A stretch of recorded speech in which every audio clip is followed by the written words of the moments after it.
Són 3 dècades on a banda de recursos econòmics s'han aportat uns altres, que també són els humans, els socials i els tècnics.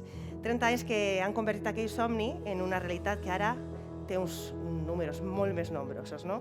Són aquests 128 ajuntaments i 9 mancomunitats les que formen este Fons Valencià per la Solidaritat. Primer que res, bona nit a totes i a tots i moltíssimes gràcies per assistir a este acte. El primer que vull fer és donar-li la més sincera enhorabona al Fons Valencià per la Solidaritat per l'organització d'aquest event i sobretot per aquests 30 anys de vida. La veritat és que després de veure el documental i els anys que tinc vinculació personal i després professional i posteriorment la vida ens ha portat per la via política, és emocionant poder compartir un poquetet què és el que se sent estar vinculada a una entitat com aquesta.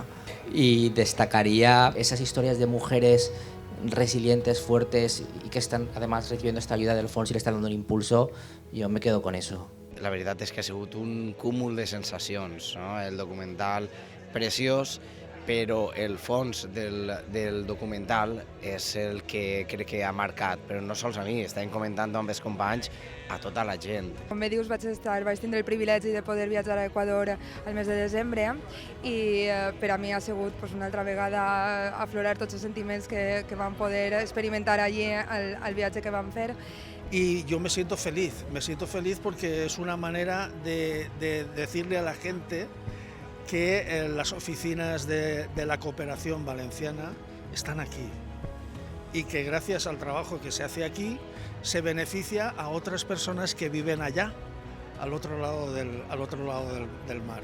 Ha sido muy emocionante, ¿no? Lo estábamos comentando con los compañeros, ¿no? El ver el documental y reconocer los sitios, ¿no? Reconocer a las personas, sin querer pues, te transporta un poco allí, ¿no? Te sitúa otra vez allí. Muy emocionante, la verdad.